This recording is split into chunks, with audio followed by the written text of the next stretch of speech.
Bonsoir, bienvenue Dominique Bourg. On est absolument très heureux, ravis de vous recevoir pour ce nouvel Engage Call citoyen. Je rappelle juste quelques détails. Donc, on va passer à peu près 1 heure ensemble, mon cher Dominique.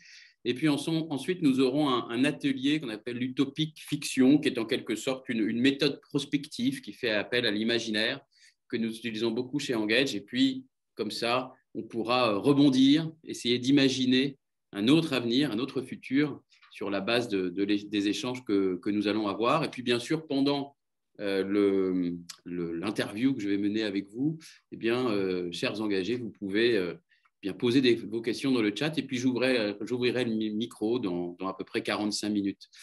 Voilà, Dominique, bienvenue. Ravi de vous avoir avec nous. On va commencer tout de suite. Première question, finalement. Est-ce que vous pourriez tout simplement vous présenter? Oui, c'est un exercice difficile, mais très simplement, on va commencer par la fonction à laquelle j'ai essayé de coller en termes d'écriture, c'est-à-dire la philosophie. Donc, je me définirais comme philosophe. Et je suis beaucoup intéressé aux questions d'environnement, mais des questions d'environnement, quand on détricote, on touche les questions évidemment de nature, les questions techniques, les questions de philosophie politique, puis finalement, au bout du compte, de métaphysique. Donc, en fait, c'est une entrée dans l'ensemble de l'édifice de la philosophie. Sur un plan plus institutionnel, j'ai été jusqu'à 2 ans professeur à l'Université de Lausanne. Je suis professeur honoraire. Je m'occupe de collection aux presses universitaires de France, d'une revue qui s'appelle La Pensée écologique. Et puis, j'ai été longtemps lié à la Fondation Nicolas Hulot. Et là, je préside le conseil d'une jeune fondation genevoise, présidée par Sophie Zlaton, que vous connaissez, qui s'appelle Zoé. Très bien. Merci Dominique pour cette présentation succincte et complète. Alors, on va rentrer dans le vif du sujet, si vous voulez bien, en attaquant la question finalement environnementale. Vous la reliez souvent, je dirais même systématiquement, la question de l'environnement et des inégalités environnementales à la question des inégalités sociales. Pourquoi et qu'est-ce que vous entendez par ça? C'est très simple. Si on rentre par les inégalités sociales et qu'on cherche à les définir, on va très vite s'apercevoir qu'en grande partie, je dis bien, en grande partie, elles concernent des inégalités en matière d'accès aux ressources naturelles. Donc forcément, les inégalités sociales sont ipso facto des inégalités environnementales. Et on va donner un exemple très clair. On va s'appuyer sur une statistique très célèbre de l'ONG Oxfam. Les 10% les plus riches sur la planète émettent à eux seuls 50%, alors c'est un peu arrondi, mais 50% des gaz à effet de serre mondiaux, alors que les 50% les plus pauvres, et c'est la réciproque, eux n'émettent que 10% des gaz à effet de serre mondiaux. Donc on voit très bien qu'on ne peut pas distinguer et on y reviendra sans doute dans la discussion à un moment ou à un autre, on ne peut pas distinguer le côté social du côté environnemental. Ça va ensemble. Et d'ailleurs, la manière dont on définit nos relations à la nature, c'est aussi une question proprement sociale. Alors, ça ne veut pas dire qu'il n'y a pas de nature, hein, bien sûr, mais ça passe toujours par le social. Nous sommes des êtres sociaux, des êtres collectifs, et on ne peut pas comprendre ce que nous sommes, même dans nos relations interindividuelles, sans quelque part à l'arrière-plan avoir la question du social.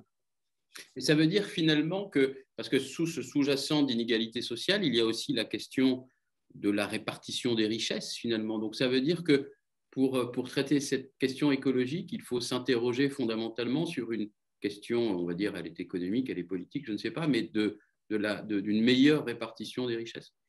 Bien, si on entend, évidemment, si vous parlez d'un opéra ou que sais-je, ou d'un quartet, ça marche moins bien. Mais si on sort du patrimoine, et encore une partie du patrimoine est très, très matérielle, la richesse, et alors surtout dans notre civilisation, la richesse est essentiellement matérielle. Et donc, tout ce qui est matière nous renvoie à des ressources naturelles par définition. Et un travail pour les extraire avec un impact sur l'environnement. On tombe tout de suite sur l'environnement, très vite.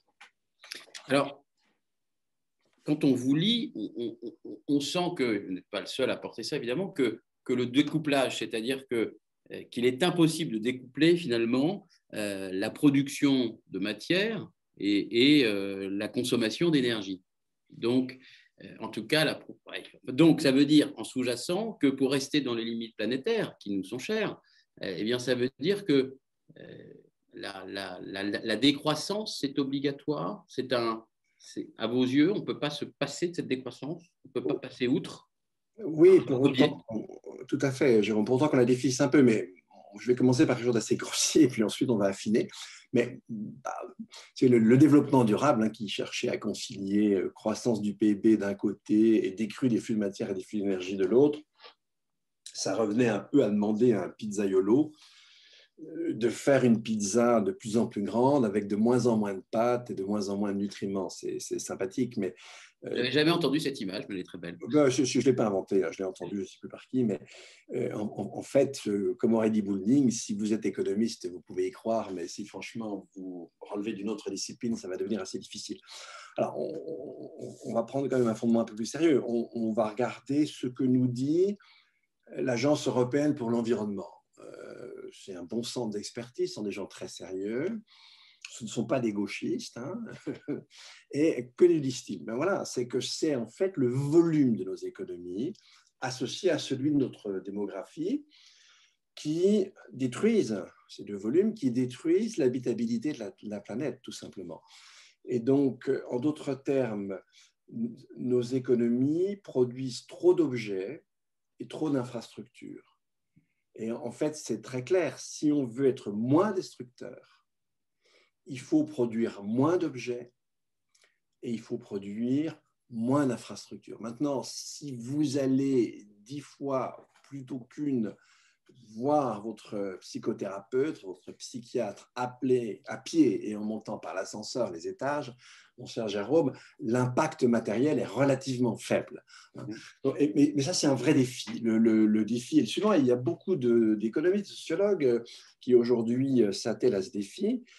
En fait, effectivement, il faudrait baisser nos activités très lourdes en matière d'énergie, donc celles qui produisent des infrastructures et qui produisent des objets, et pour leur substituer, je reprends l'expression de Pierre Vels, mais elle n'est pas forcément d'ailleurs de lui, il faudrait leur substituer des activités humano-centrées, la culture, le soin, l'enseignement, certaines activités sociales. Et ça, pour nous, c'est très difficile. On est tous marqués par Smith, et pour nous, la base de l'économie, c'est des bons objets qu'on produit, de la matière qu'on tire, de l'énergie qu'on dépense, et le reste n'est pas création de richesse. Donc ça, c'est vraiment le défi énorme qui est devant nous. Donc décroissance, si on entend par décroissance des flux de matière et des flux d'énergie, oui, mais on ne va pas faire décroître la générosité, on ne va pas faire décroître l'intelligence, on ne va pas faire décroître l'art, la beauté. Non, ça, s'il vous plaît, Jérôme, ne nous demandez pas ça. Donc, c'est pas ce que je vous demande, cher Dominique. Je sais bien. Et donc, soyons très clairs, il y a ce qui a été jusqu'alors le substrat de nos économies, et ce qui effectivement a supporté le PIB, c'est-à-dire que si vous regardez le PIB, effectivement, par point de PIB, on a réussi à diminuer un peu la quantité d'énergie qu'on consomme, mais on consomme toujours de l'énergie par point de PIB. Et si vous regardez les flux de matière, c'est pire. C'est-à-dire on a fait le contraire de ce que nous dit le développement durable. En fait, depuis le début des années 2000, ma source est une étude de l'ONU publiée en juillet 2016, depuis le début des années 2000, les flux de matière croissent plus vite au monde que le PIB mondial lui-même.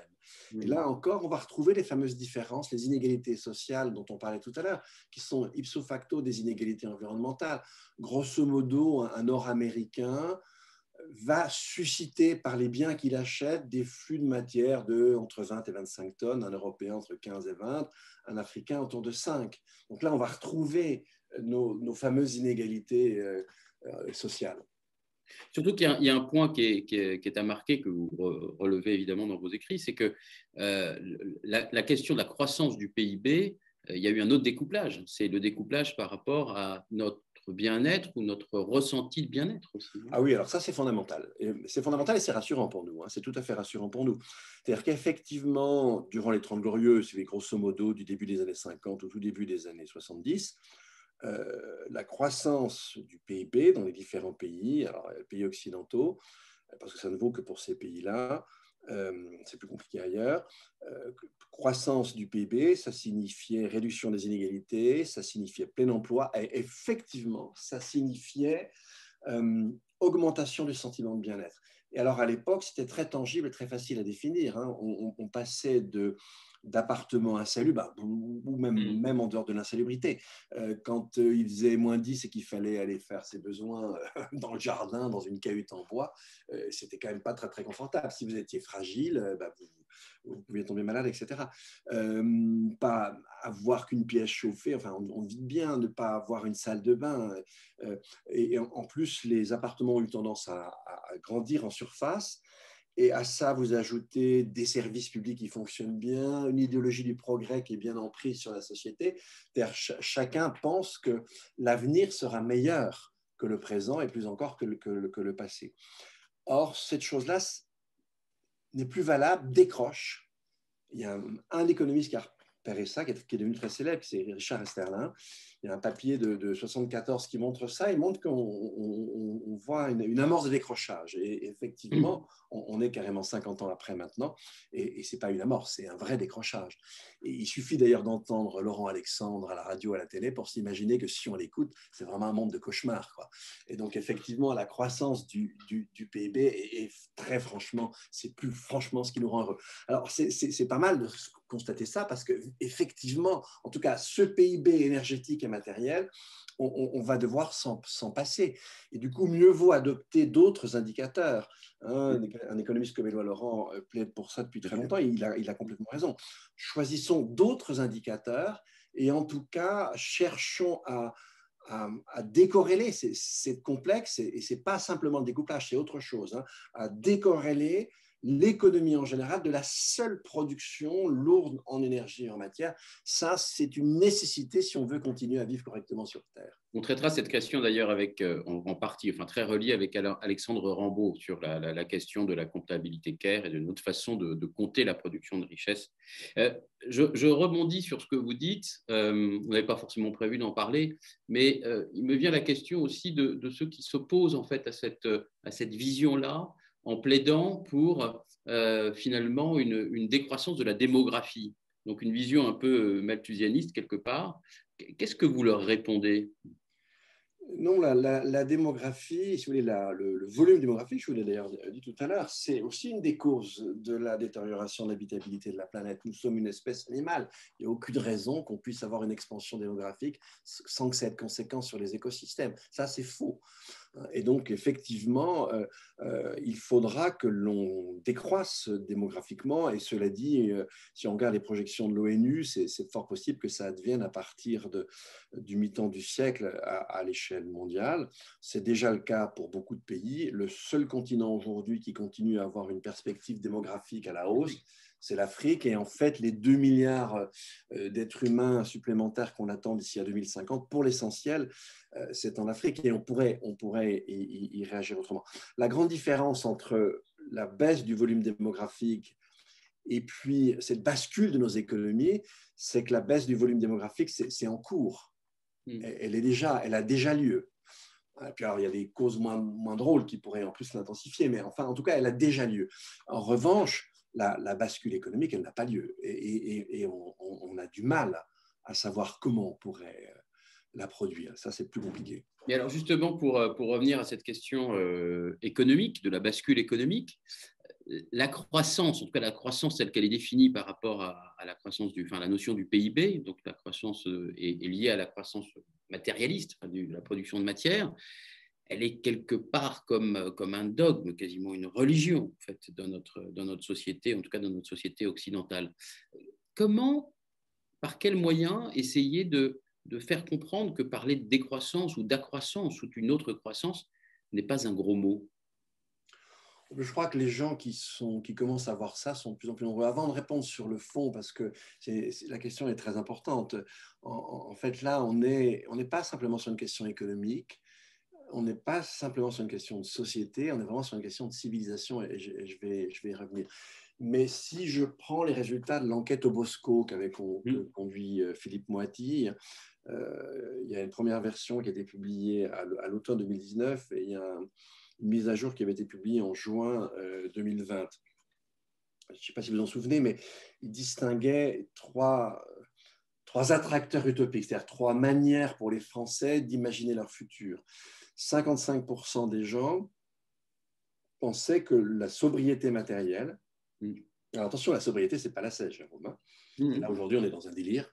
On est dans une gabegie énergétique, je peux vous donner des exemples, et gabegie matérielle, c'est revenir à un optimum, si j'ose dire, encaissable par les écosystèmes. C'est pas la scène. Hein. Si vous voulez vous transformer en fakir sur une planche à clous, libre à vous. Ce n'est pas mon ambition à court terme. Moi, je vous dis que même à long terme, ce n'est pas exactement mon ambition. Tout de suite, je ne pense pas que j'en serais capable. Mais bon, et par rapport à l'humanité en général, ça ne serait pas forcément génial comme désir. Donc, avec mes bêtises, je ne sais plus où j'en suis. Il faut que je reprenne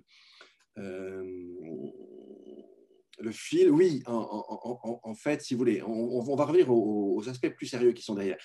Ce qui est compliqué, c'est que, en fait, pour nous, cette idée de croissance, c'est l'expression un peu finale, terminale, d'un credo qui est consubstantiel à la modernité. La modernité, c'est très clair, c'est très simple, et c'est préparé par l'avènement de la science moderne, hein, fin 16e, début 17e, parce qu'on a appelé le mécanisme, c'est-à-dire l'idée que, en fait, tout ce qui est naturel, c'est jamais qu'une question d'agrégats, d'atomes, de particules matérielles, sans intelligence, sans intériorité, avec donc une humanité qui est pratiquement hors nature. Donc, évidemment, avec cette idée des choses, la seule chose que l'humanité a à faire, c'est à s'arracher à la nature. Et effectivement, elle n'a aucune limite, puisqu'elle est en quelque sorte hors nature. Et c'est l'idée de progrès, c'est l'idée d'une amélioration continue, sans limite, de la condition humaine. Et c'est l'idée que, effectivement, la finalité des sociétés, c'est l'enrichissement matériel, et c'est la redistribution de cet enrichissement matériel. Et cet enrichissement matériel, on le conçoit comme sans aucune borne. Et on y reviendra à la fin quand on parlera de spiritualité. Donc ça, c'est quelque chose, c'est la philosophie du contrat, c'est vraiment les fondements politiques et civilisationnels de nos sociétés. Donc, c'est très ancré, c'est très, très fort. Et c'est ça que l'écologie vient remettre en cause. Donc, effectivement, c'est pas simple. C'est pas simplement une structuration économique plus récente. Hein, ce n'est qu'à compter des années 1860-1870 qu'on va, dans les différents pays occidentaux, atteindre un taux de croissance qui va flirter avec les 2%. Si on regarde le taux de croissance, si on essaie de le mesurer de toutes les sociétés traditionnelles, c'était 0,06. Donc, c'est énorme. Et puis, c'est aux États-Unis, à partir des années 20 et après-guerre en Europe, qu'on va passer même un taux supérieur, et on revient maintenant à 2%, mais qu'on a atteint 5, voire dépassé 6%. Donc, ces événements-là, ils sont ancrés dans un ancrage philosophique, spirituel, culturel, qui est très puissant. Et c'est ça qu'on doit remettre en cause. Et effectivement, ce n'est pas facile. Et c'est d'autant moins facile qu'on confond développement et croissance. C'est vrai que le propre des êtres vivants, c'est de se développer. Mais toutes les espèces, quand elles se développent, leur développement, il est toujours assorti de limites quantitatives. La seule espèce à avoir cru que son développement pouvait être un développement quantitatif sans limite, c'était l'espèce humaine et l'espèce moderne, hein, la plus moderne qui soit. Autrefois, c'est quelque chose qui aurait paru absurde. On savait très bien que les arbres ne montaient pas au ciel, comme aurait dit Goethe. Donc, voilà, c'est à ça qu'il faut s'attaquer et ce n'est pas simplement difficile pour un chef d'entreprise. Évidemment, pour lui, il faut qu'il fasse croître ses affaires. C'est encore une fois, comme naturel. C'est pour ça que le réveil dans lequel on est, il est très peu partagé.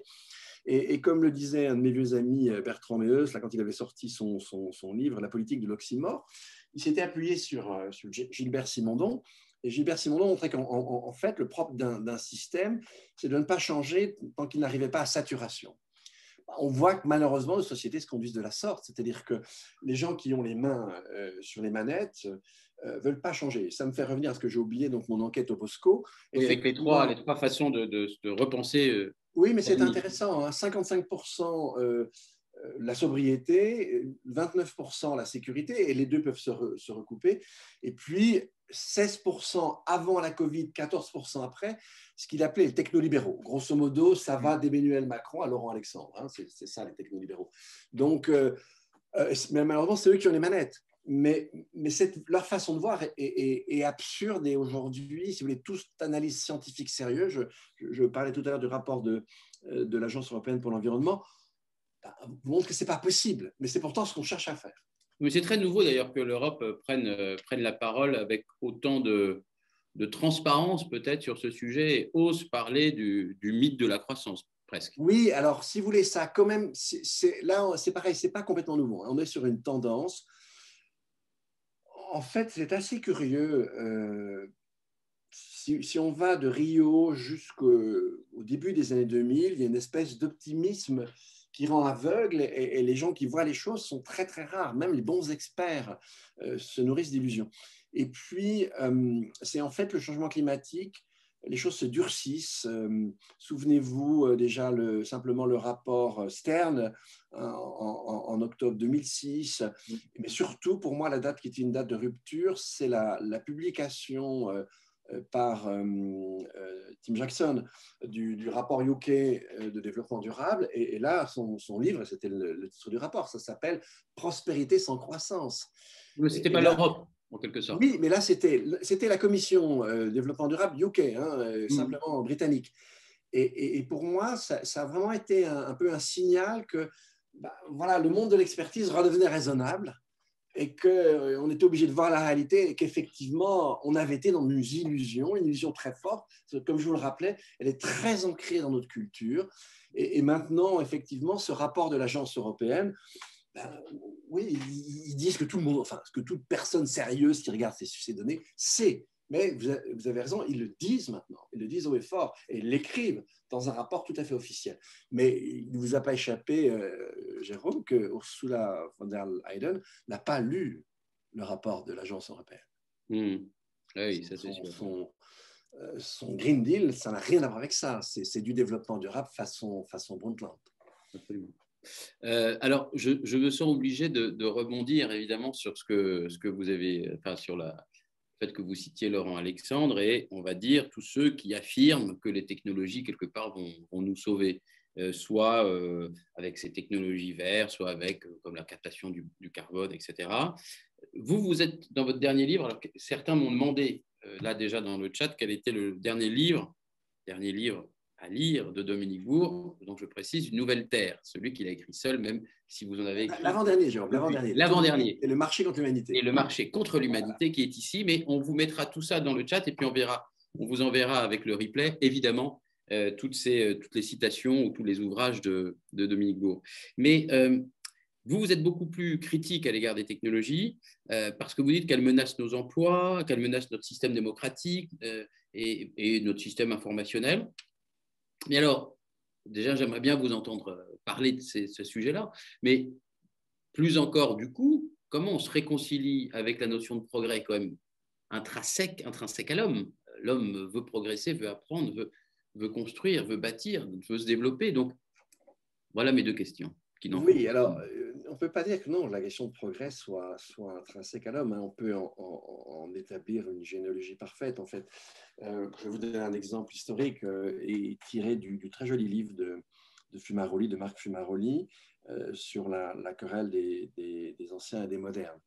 En fait, au départ de la querelle des anciens et des modernes, la question est de savoir si le siècle de Louis XIV sera comparable au siècle de Périclès, voire sera plus lumineux encore.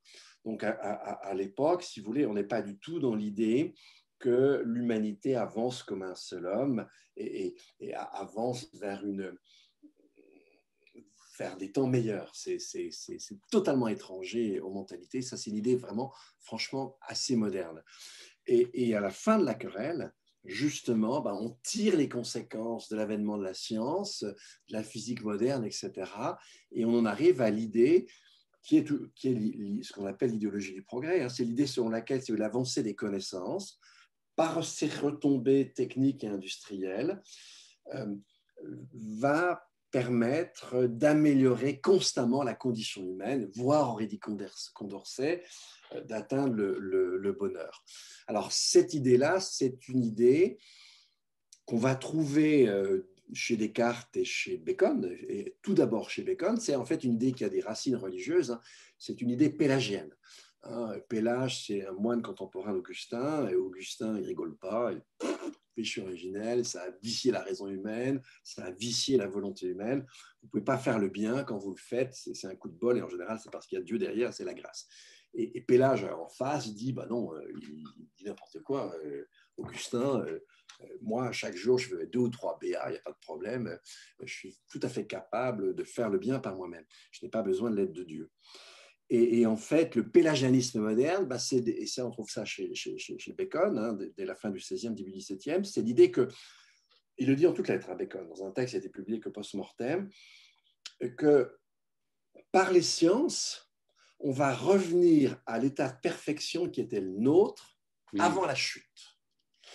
Et le cardinal de Lubac a beaucoup écrit justement sur le pélagianisme, et il voyait, il a tout à fait raison, d'ailleurs c'est très érudit, il voyait à raison dans le pélagianisme, dans sa résurgence notamment.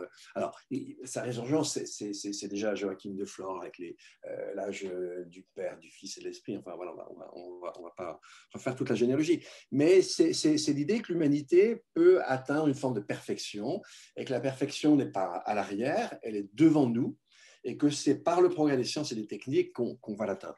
Raconter ça aux gars qui ont vécu les tranchées de 14, ils commencent à avoir quelques doutes. Après Hiroshima, c'est devenu assez difficile. Et puis précisément, avec la crise écologique, comme l'a montré Ancionas, qui nous menace, c'est précisément ce dont on pensait que ça allait nous amener le bonheur, c'est-à-dire la consommation.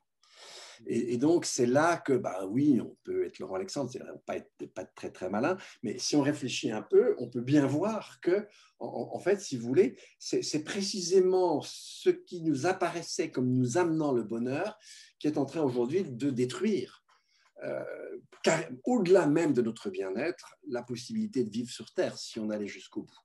Et le bout n'est pas très loin. Hein. Dès que vous aurez une température sur Terre égale à plus de degrés par rapport à la moyenne de la deuxième moitié du 19e siècle, c'est-à-dire très très probablement dès le début de la décennie 2040, vous aurez des zones très vastes sur toute la zone tropicale, tout autour de la Terre, où vous aurez une accumulation de chaleur et d'humidité qui enraye vos procédures de régulation thermique, c'est-à-dire que vous n'arrivez plus à évacuer la chaleur de votre corps par la transpiration, elle excède les 41 degrés, vous savez ce qui vous arrive quand votre température dépasse les 41 degrés. Donc c'est fou, ça c'est à portée de main. Et ça on en a déjà décidé en fait, hein. Avec l'inertie du climat, les plus de degrés, c'est grosso modo, à quelques pouillèmes près, c'est grosso modo nos émissions accumulées jusqu'à aujourd'hui avec l'inertie du système. Donc, et c'est ça, c'est pour ça qu'il faut être, je vais être un peu vache là, mais il faut être philosophe dans cette affaire, parce que ce qui est intéressant dans l'écologie, c'est que ça remet en cause tout le substrat de notre culture. Et ça, en soi, c'est passionnant, si vous voulez. Et c'est ça qui nous arrive. Alors, c'est sûr que pour le chef d'entreprise qui, lui, doit payer ses salariés, qui est obligé, parce que le système le lui impose, d'augmenter son chiffre d'affaires, ben, c'est pas simple. Et c'est pour tout le monde, c'est pas simple. Hein. On est dans une phase très, très difficile. On voit qu'on va vers le mur. Et on voit que ce qui nous permettrait de ne pas y aller, ben, déjà, on n'arrive pas bien à le dessiner. Et puis, c'est le cas de dire, c'est très engageant. Hein, c'est-à-dire ça nous amène vraiment à changer très profondément les choses et sur un pas de temps très court, une dizaine d'années. Ça, c'est le défi qui est face à nous et bon, ben, il est raide quand même. Hein. Avant qu'on passe à la question peut-être plus des spiritualités, j'aimerais prendre une question de Vanessa Weck qui nous dit dans sa question « Comment construire les trajectoires qui nous mèneront vers cette contre-croissance sans que les personnes déjà en souffrance sur le plan social n'en pâtissent encore ?» Alors ça, c'est bien la question des inégalités et cette contre-croissance. En fait. Oui, alors ça, c'est une excellente question, mais je dirais d'une certaine mesure, si on comprend bien le mot sobriété et si on ne ramène pas la sobriété à l'ascèse, qu'au contraire, comme le gâteau terrestre est fini, qu'est-ce qui se passe aujourd'hui? Vous avez un petit nombre avec un enrichissement complètement fou qui empêche le grand nombre d'avoir. Et le deuxième défi, si vous voulez, le deuxième défi énorme de l'écologie, et franchement, je ne sais pas si on va arriver, c'est depuis le néolithique, alors avant, déjà, c'est difficile d'avoir des connaissances assez précises, bon, il semblerait qu'avec le néolithique, ce ne soit pas totalement les hiérarchies qui sont apparues, il est possible qu'il y en ait eu avant, on a pas mal de traces qui nous permettent de dire ça, mais en tout cas, c'était ni aussi dur, ni aussi systématique. Et donc, depuis le néolithique, nos sociétés sont toutes inégalitaires. Ce n'était pas vrai, enfin, sauf certaines sociétés primitives, on pourrait reparler de classes, etc. Mais les sociétés historiques traditionnelles ont toutes été inégalitaires. Or, en fait, aujourd'hui, si on voulait vraiment s'en sortir, il faudrait qu'en termes d'accès aux richesses matérielles, les différences entre les individus soient très, très faibles.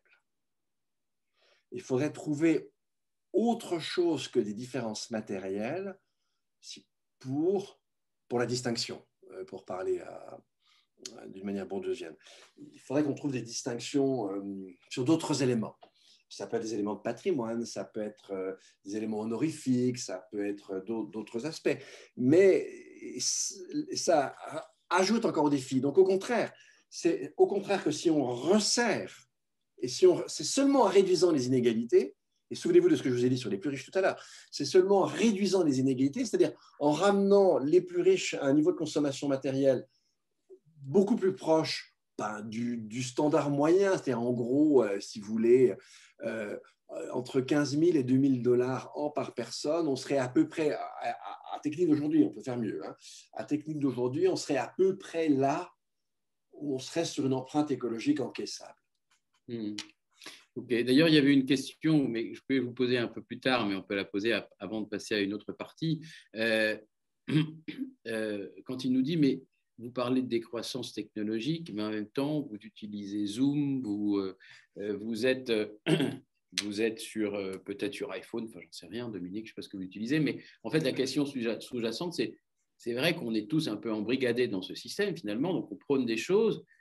Mais comment vous, en fait, alors je vous posais la question directement, vous essayez de vous appliquer cette question disons, non pas de la cesse, je suis bien d'accord avec vous, mais de la sobriété. Oui, ça c'est assez simple. Je vais répondre après, hein, à titre très, très personnel. Mais avant de répondre à ça, on va déjà éviter les caricatures. Moi, j'ai commencé, ce n'était pas mon premier livre, c'était le deuxième, un livre qui s'appelait L'homme artifice. Un livre qui est publié en 95, ça n'a pas d'aujourd'hui. Mais ce que je vais montrer là, dans ce livre, c'est qu'il n'y a pas d'humanité sans technique. Et effectivement, maintenant, ce qu'on sait d'ailleurs, en fait, c'est qu'il n'y a même pas d'humanité sans technique. Au contraire, ce qui caractérise les êtres humains, ce n'est pas du tout l'usage des outils, c'est le fait de fabriquer des outils avec d'autres et de créer un environnement beaucoup plus chargé en artefacts que la vie animale. Un nid d'oiseau, c'est un artefact. Mais en dehors des nids, les oiseaux ne vont pas faire grand-chose comme artefact. Hein. Nous, vous avez remarqué que c'est quand même beaucoup plus important. Plus développé, oui. On les multiplie, puis il y a des lignées. Et donc, il n'y a pas d'humanité sans technique. Et aujourd'hui, le problème, ce n'est pas d'être pour ou anti-technique. C'est quelles sont les techniques que l'on pourrait utiliser. Parce qu'encore une fois, on ne va pas se mettre à quatre pattes et à botter l'herbe des champs, surtout en plein été, ça va devenir difficile. Et donc, quelles sont les techniques qu'on pourrait adopter de telle sorte qu'on résiste mieux à ce qui est en train de nous arriver? Et là, c'est assez surprenant. Si vous prenez l'exemple agricole, si vous prenez l'agriculture conventionnelle, l'agriculture de précision, etc., c'est des agricultures qui sont, passez-moi l'expression, mais pétées de carbone, hein, et des technos, et en fait, qui sont très peu résilientes à l'adversité climatique, aux intempéries, etc., et notamment aux chaleurs. Si vous regardez ce qu'on appelle la permaculture, c'est pas du tout un retour, ou l'agroécologie, on va prendre l'agroécologie, c'est pas du tout un retour, si vous voulez, à l'agriculture traditionnelle. L'agriculture traditionnelle en Île-de-France en 1880, c'est 12 à 13 quintaux l'hectare de blé panifiable. En bio sur les mêmes terres, hein, parce que dans d'autres terres c'est beaucoup moins, mais en bio sur les mêmes terres, vous pouvez, en blé panifiable, vous êtes à 60 quintaux l'hectare en bio. L'agroécologie, vous pouvez dans certains cas arriver à une productivité assez étonnante, mais vous jouez simplement sur la complémentarité des plantes les unes avec les autres. En fait, si vous voulez, c'est la sophistication, la grande différence, on ne peut pas rejeter les techniques, mais on a pensé des techniques où la sophistication est purement dans l'objet, et en fait, la relation de l'objet à la terre, la relation de l'objet aux usagers, aux êtres humains est hyper simpliste. On n'y réfléchit pas. On est sur des critères très simples qui sont essentiellement des critères économiques marchands. Alors que quand vous rentrez dans le low-tech, il y a moins de complexité dans l'objet, c'est vrai, mais il y a beaucoup plus de savoir annexe. et notamment une réflexion beaucoup plus approfondie sur la relation de l'objet à son contexte environnemental et à son contexte social. Donc, Oui, donc c'est un ce n'est exemple pas de ça. moins de techniques, c'est d'autres techniques. Mais est-ce que vous pourriez nous citer un exemple de ça? De cette Un low-tech exemple par rapport à une high-tech dans un domaine? Agriculture de précision contre agroécologie. Agroécologie, alors, on peut même aller plus loin, on peut aller permaculture. Permaculture, on va même refuser pratiquement les mécanismes. C'est un peu raide, hein. On va refuser les mécanismes, on refuse l'énergie. On est tout sur l'huile de coude et la complémentarité entre les plantes. C'est-à-dire qu'on essaye d'être le plus près possible de ce qui existe dans les écosystèmes naturels. Vous n'avez pas échappé que les écosystèmes naturels n'ont pas besoin de produits phytosanitaires, hein. Ça marche. Ils sont assez économes en voilà. énergie. Et donc, voilà un exemple. Alors maintenant, qu'est-ce que ça serait une voiture low-tech? Wow. Peut-être qu'une voiture low-tech, c'est un petit véhicule très léger, aérien, qui a un très petit moteur, qui circule pas très vite, mais vous n'avez pas besoin d'infrastructure au sol. Vous pouvez porter une valise ou deux et puis vous déplacer, alors à vitesse beaucoup plus lente, mais en fait, comme vous allez tout droit, vous allez aller plus vite et il n'y a pas d'embouteillage. Si tout le monde est en l'air, peut-être. Enfin, voilà, ça c'est une bagnole low-tech. Peut-être. Bon. Ça fera partie de la deuxième partie. On essaiera d'imaginer des futurs différents en s'appuyant sur deux objets d'ailleurs. Je ne sais plus quel on a choisi, mais il y a peut-être la voiture et le supermarché, je ne sais plus, mais voilà, on va travailler dessus. Alors juste rapidement, vous, comment vous l'appliquez pour vous? Alors moi, comment je l'applique? C'est très simple.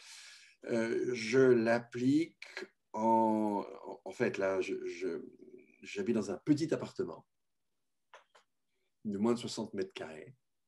J'avais une assez grosse maison, j'ai tout laissé, je suis divorcé, donc j'ai tout laissé à mon ex-épouse et à mes enfants. Donc, si vous voulez, en termes d'empreinte par l'habitat, je suis dans le niveau bas, l'occidental moyen, c'est déjà beaucoup trop élevé, hein, mais parce que là, il faudrait qu'on change un certain nombre d'infrastructures pour réussir à descendre. J'essaie de manger moins de viande, mais j'en mange. Je ne suis absolument pas végane et pour des raisons philosophiques et écologiques. La dernière fois j'ai pu aller à Toulouse, j'y suis avec le train de nuit, c'est pas génial. Bon, je ne dis pas que je suis arrivé très frais le matin, mais bon, j'ai pas pris l'avion.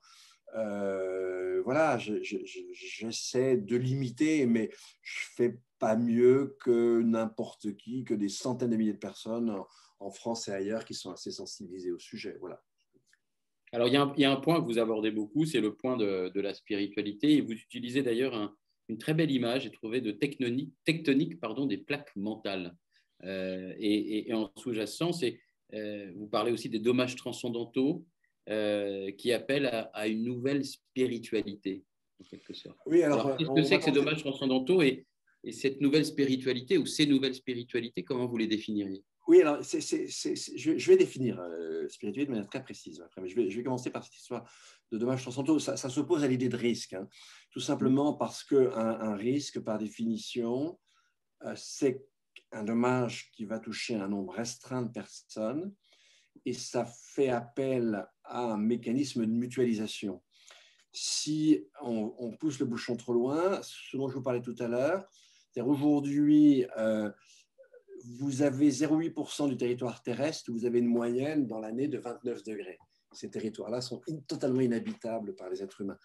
Si on flirte avec une augmentation de 4 degrés vers la fin du siècle, de plus par rapport à toujours ma seconde moitié du 19e siècle, eh bien, on aurait à peu près un tiers, au moins un tiers de la population terrestre qui serait dans cette situation. Donc, ces gens seraient obligés de migrer. Ils n'auraient aucun choix. Et donc, vous aurez une grande partie de la surface terrestre où vous aurez une moyenne de température où la vie humaine n'est plus possible. En fait, la vie humaine, elle est possible et les techniques n'ont rien changé. Alors, sauf de façon très transitoire, si vous allez dans une station de recherche à Vostok, en Antarctique, etc. Mais en fait, les êtres humains habitent en permanence là où la température est située entre plus 11 et plus 15 degrés, en gros. Et si vous montez trop, ça devient très, très difficile. Et au bout d'un moment, il n'y a plus du tout d'habitat humain permanent. Et donc, ben voilà, c'est ça, si vous voulez, c'est ça l'enjeu. Et là, si cette chose-là nous arrivait, on n'aurait pas un dommage partiel, on aurait une modification, parce qu'évidemment, ça serait aussi dur de vivre ailleurs. On aurait beaucoup de mal de produire notre nourriture, on aurait des événements violents sans arrêt, on aurait des effondrements d'écosystèmes. Donc, on ne peut pas parler de risque, parce que ça touche toute la Terre. Et donc, c'est pour ça que je parle de dommages transcendantaux. C'est des dommages qui vont toucher les conditions de possibilité du fait d'habiter sur Terre. On n'est plus dans quelque chose qui va concerner une aire restreinte à un moment donné et quelques segments de la population. Alors donc, oui. Je parle de dommages transcendantaux. Maintenant, si je reviens, Jérôme, à la question de la spiritualité, là, c'est très précis. Moi, je donne deux sens différents et je vais montrer en quoi ils sont corrélés. En fait, le premier sens, il est très classique. Et en fait, l'un comme l'autre vous permet de déterminer une fonction sociale. En d'autres termes, ce que j'entends par spiritualité, c'est deux fonctions qui sont nécessairement présentes dans toute société, quelle qu'elle soit. Quelle que soit la société, et la nôtre évidemment n'y échappe pas, et j'en parlerai après, il y a un mode plus ou moins dominant de réalisation de soi qui est proposé aux individus. Dans notre société, c'est quoi? Eh bien, c'est la possession de statuts et de biens matériels, les deux allaient ensemble. On marque son statut par des biens matériels.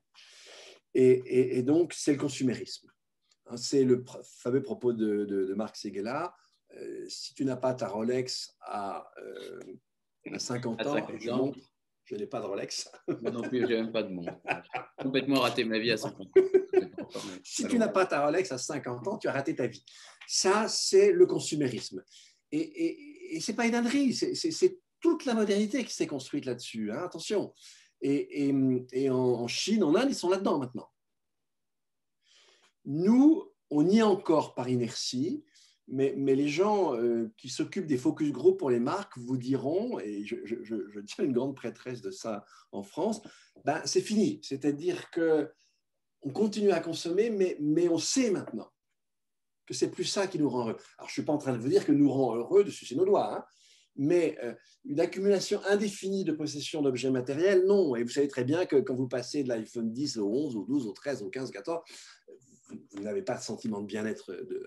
Ils ne durent pas longtemps. Un petit plaisir très transitoire. Et quand vous voyez le coût de votre petit plaisir pour la planète, il est franchement totalement inutile. Donc, mais du temps d'Aristote, enfin, pour les Grecs classiques, c'est quoi réaliser le soi? C'était développer ce qui est proprement humain dans l'humanité.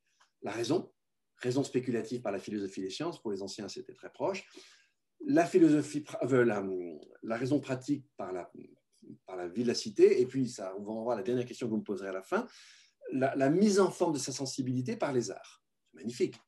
Et réaliser l'humanité, c'était ça. Bravo Aristote, hein, c'est pas mal quand même comme truc. Bon, chez les chrétiens, c'était le salut. Bon, chez le bouddhiste, c'est l'éveil. Si c'est raté, ben, vous êtes reparti pour un tour et vous allez vous réincarner en Laurent Alexandre. Bon, voilà. Donc, c'est moche. Donc, non, mais je lui en veux, lui. Je ce type. Et donc, même adversaire. c'est l'adversaire absolu. Bon, et donc, si vous étiez, disons, mineur ou ouvriez la métallurgie sous Staline et que vous étiez stakhanoviste, la spiritualité, c'était le nombre de tonnes que vous arriviez à transbahuter à l'heure, quoi. Et donc, et tout ça, c'était pour, c'est pareil, ça vous projetait dans le futur, c'était pour réaliser un objectif futur, se réaliser soi-même en fonction d'un modèle dans le futur. Donc, il n'y a aucune société qui échappe à ça. Et ensuite, le deuxième, alors ça, c'est le sens axiologique de la spiritualité. Le sens ontologique, c'est que c'est pareil, c'est aussi une fonction. Il n'y a pas de société qui ne soit pas, comment dire, il n'y a pas de société qui ne construise pas un mode particulier de relation à la nature, aux données naturelles. Si vous êtes un Amérindien de la forêt est sacrée et vous avez des devoirs très, très particuliers. Et d'ailleurs, chez eux comme chez nous, les deux, on y reviendra, les deux sens de la spiritualité se rejoignent. Et on voit très bien comment la chose change en Occident. Hein. Petit à petit, la nature, et évidemment, l'avènement de la science moderne va jouer un rôle fondamental, mais ça a commencé avant. On va finir par ne voir dans la nature qu'un stock de ressources. Hein. C'est Lynn White qui avait montré des calendriers en pleine Europe médiévale où, à un moment donné, on voyait disparaître toutes les grandes allégories et on ne voyait plus que des êtres humains qui s'affairaient, l'un tuant un cochon, l'autre faisant tourner un soufflet sidérurgique, un autre labourant, quelqu'un tissant, etc. Donc, Sarah Palin qui flingue des loups depuis un hélicoptère en Alaska, ce n'est pas exactement la relation donnée naturelle d'un chef amérindien. Hein, je crois qu'on sera assez d'accord. Et si vous regardez bien nous autres, les deux fonctionnent tout à fait ensemble. Pour qu'on puisse être consumériste, enfin plutôt, pour qu'on puisse avoir une ontologie de consommation. C'est-à-dire, nous autres modernes, la nature n'a aucune valeur, c'est un stock de ressources qui est destiné au fait d'être exploité. D'où le fait que vous avez des gens aujourd'hui qui voudraient aller sur Mars pour aller chercher des matériaux, ils voudraient aller dans une autre galaxie, ils voudraient tout bouffer. Hein. Vous avez certaines science-fiction, on bouffe l'univers entier. Bon, pour faire ça, il faut consommer derrière, parce que sinon vous allez chercher ça pourquoi. Et donc, vous voyez bien que notre ontologie de consommation de la Terre renvoie à une spiritualité consumériste. De même, l'Amérindien, sa spiritualité qui l'amène à respecter les esprits de la nature, c'est à la fois et une ontologie et une axiologie. Comme chez nous, ça se recouvre. Et en fait, nous, c'est les guerres de religion qui nous ont permis de bien boucler notre ontologie et notre axiologie. Et donc, c'est le défi d'aujourd'hui, et c'est ça la tectonique des plaques, c'est qu'on voit bien que l'idée mécaniste de la nature, c'est une idée qui est en train de s'effriter. On voit bien que notre axiologie consumériste, elle est aussi en train de s'effriter. C'est des gros trucs qui sont en train de bouger, puis on ne voit pas encore exactement quel plongée, si vous voulez, ça va refaire, quoi.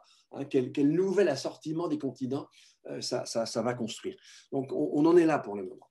Et donc, ça veut la dire spiritualité, c'est un truc très sérieux. C'est le fond de tout, en fait. Mais c'est le fond de tout, mais ça définit notre rapport à nous-mêmes, à l'autre et au monde, bien évidemment, et à la nature. Mais du coup, vous appelez de vos voeux, j'ai l'impression, une relation apaisée au vivant, en tout cas extrêmement, extrêmement différente. Et en même temps, pardon, quand je vous lis, j'ai l'impression que vous n'y croyez pas. Vous dites à un moment, notre rapport, notre compréhension de l'intelligence animale ou des différents types d'intelligence nous rapproche de plus en plus de l'animal. Donc, on se rapproche de cette animalité-là. Et donc, nouveau rapport à la nature.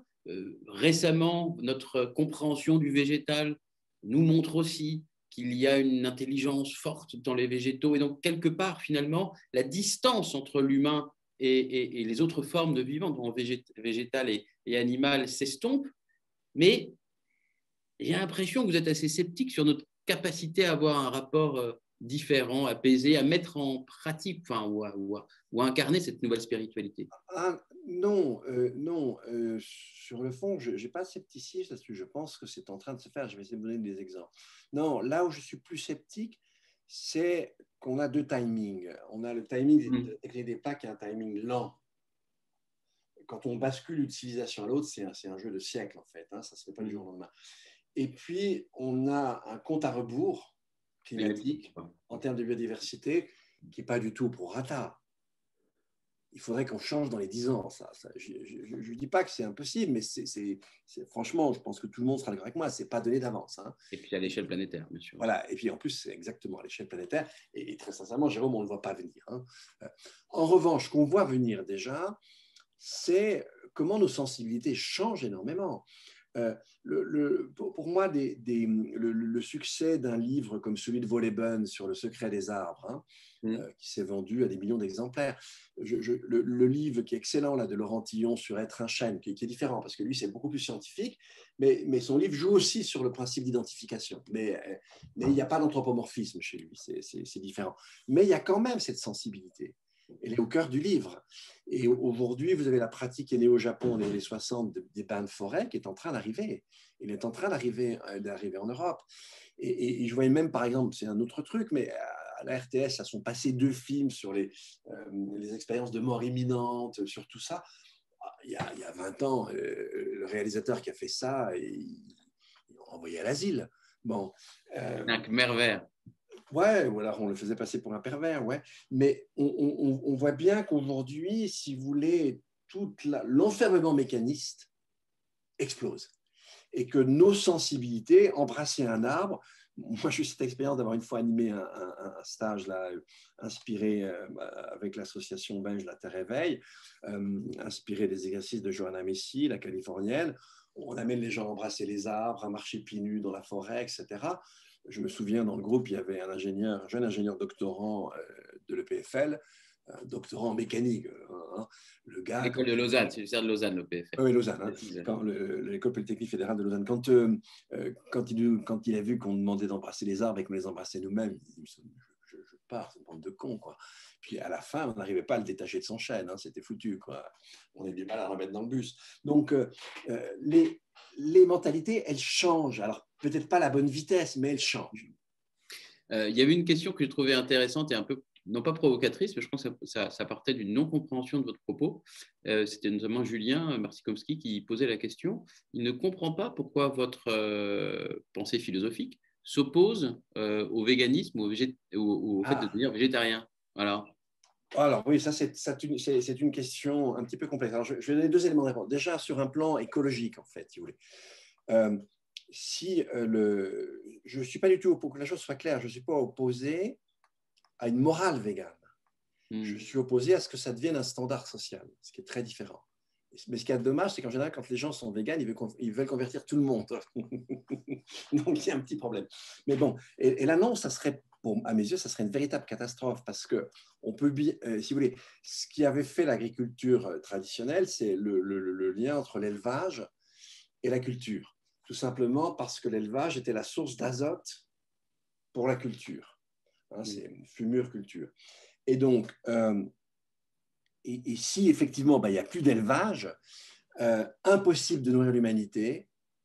Pour avoir des poches, je connais par exemple un agriculteur bio là, en Charente, il utilise des résidus de champignonnières. Mais si vous voulez, il faudrait des champignons de la terre entière pour que tous les agriculteurs français utilisent des résidus de champignonnières. Donc, ça va être très vite limité. Et donc là, voilà, on a un problème écologique. Ensuite, l'un des rares, si vous voulez, si vous prenez au sérieux cette histoire d'exploitation, très vite, vous n'aurez plus de contact avec la vie animale, en fait, et vous aurez forcément on va encore surartificialiser, on aura besoin d'engrais artificiels, on va vendre de la viande artificielle, c'est-à-dire on va rentrer dans une civilisation encore plus mécaniste qui vous sépare encore plus de la nature. Ensuite, ce dont on s'aperçoit, et c'est plutôt en mathématiques, on a commencé à comprendre ça, c'est que une règle universelle, ça ne marche jamais. Et en fait, aujourd'hui, il n'y a que les éthiciens qui veulent nous faire croire qu'une règle universelle, ça marche. Non, en termes d'éthique, si vous voulez, on va alterner des fois entre l'écocentrisme. Dans certains cas, on va être plus pathocentré. J'ai donc rien contre le fait que la douleur puisse être un critère éthique, mais je ne pense pas que ça puisse être exclusif.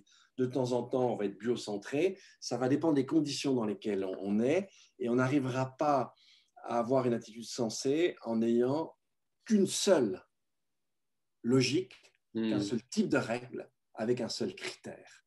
Ça ne marche jamais dans l'humanité, quel que soit le critère. On doit jouer sur des morales différentes. C'est pourquoi, encore une fois, j'ai comme choix individuel, pourquoi pas, les personnes se débrouillent avec leur truc. Bon, je pense qu'à un moment donné, dans certaines circonstances, ils seraient obligés de déroger à leurs règles, circonstances de légitime défense, etc.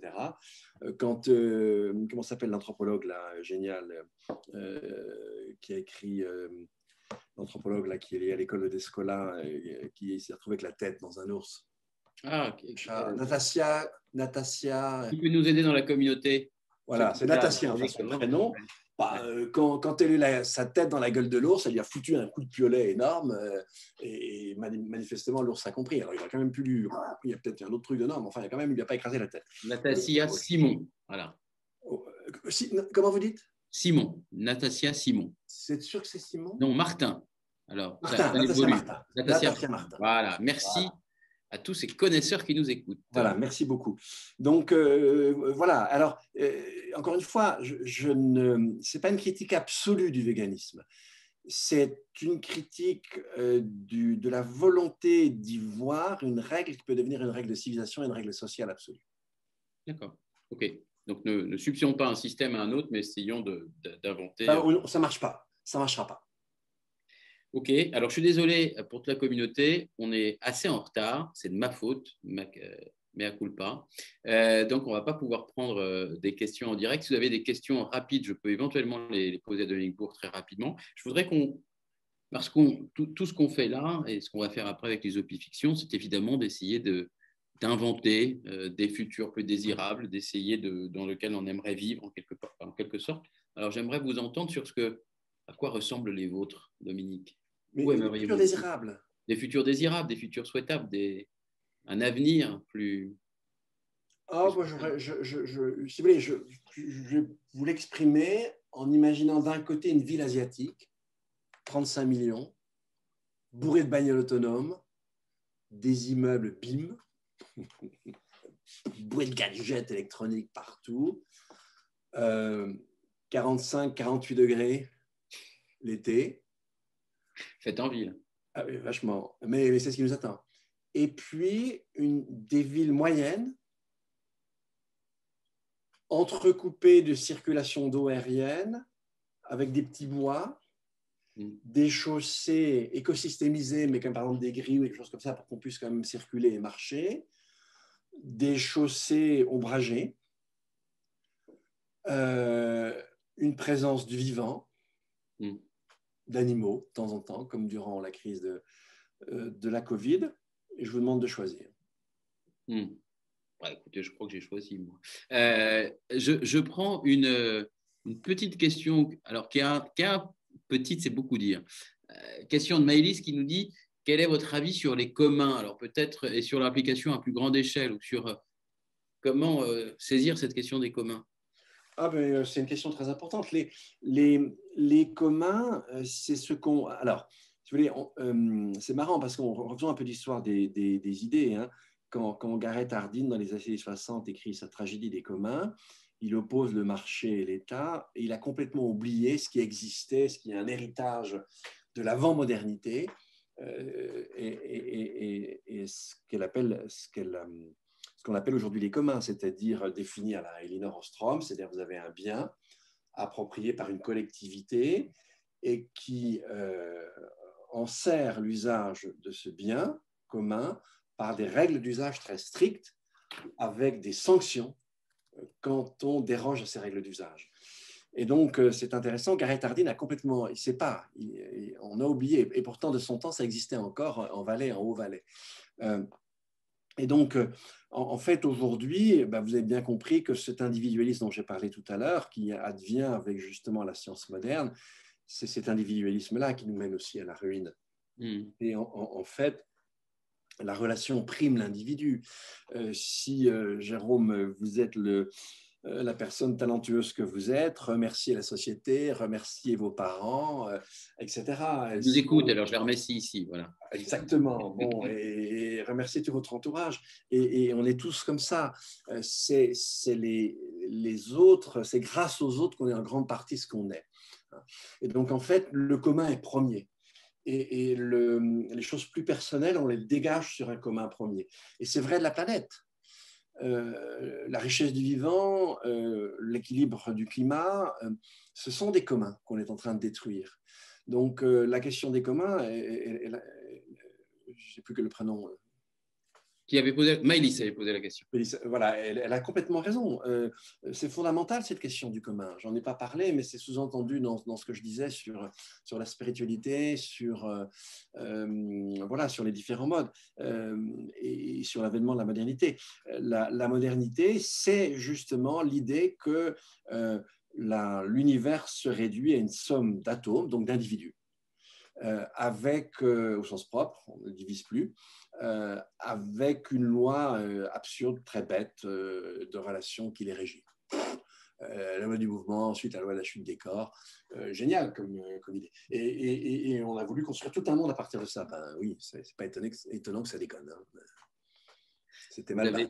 Vous venez de parler d'art. J'aimerais qu'on termine cette Engage Call comme d'habitude en parlant un peu d'art.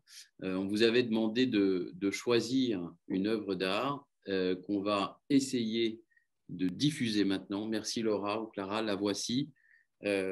Pourriez-vous nous dire ce que c'est et pourquoi vous l'avez choisi? C'est un tableau de Caspar David Friedrich, hein, qui est un romantique allemand. Et on voit un moine qui est sur une plage, enfin, en tout cas il est en bord de mer, avec une mer très noire. On le voit à peine et un ciel gigantesque, immense. Et en fait, c'est illustration de ce qu'on appelle le sentiment océanique. Le sentiment océanique, c'est la connexion absolue entre vous et le monde. C'est quand vous faites un avec l'univers. Et c'est un sentiment de plénitude totale. Et c'est ça, ce tableau. Mais j'aurais pu, alors c'est plus difficile à l'écran, j'aurais pu, par exemple, vous dire, voilà la grande fugue d'un des quatuors de Beethoven. Ça aurait été aussi une œuvre d'art préférée, mais pour des raisons complètement différentes. Et pourquoi vous auriez choisi la grande fugue, parce que c'est ce côté complètement génial de l'art qui pressent avant que les choses n'arrivent les drames de l'histoire. C'est-à-dire que c'est la première fois qu'on a quelque chose d'heurté qui peut paraître disharmonieux. Et quand on voit ce qui va suivre Beethoven, quand on pense à la fin du 19e, aux horreurs de la colonisation, quand on pense ensuite à la Première Guerre mondiale, la Deuxième Guerre mondiale, Hiroshima, vous l'avez déjà dans la Grande Fugue. On l'a même dans le quatuor des disharmonie sur laquelle a échoué la modernité, en fait. Oui, c'est l'apogée et la fin du romantisme, en fait. Voilà. Et donc, effectivement, les deux sont avec le romantisme. Le romantisme, c'est ce moment dans la modernité, c'est le premier moment où, nommément, on la critique et on la rejette. Ce n'est pas étonnant que ça ait donné des œuvres comme ça. Écoutez, c'est très beau de finir là-dessus. On souhaite à tous, peut-être, qu'on arrive à rejoindre, à faire émerger cette nouvelle spiritualité, ce lien nouveau entre nous et avec la nature et avec notre écosystème. À très bientôt. Moi aussi, excellente soirée à vous, Jérôme, et à toutes et à tous. Et merci. continuons à nous engager. Allez, salut à tous. Au revoir. Au revoir.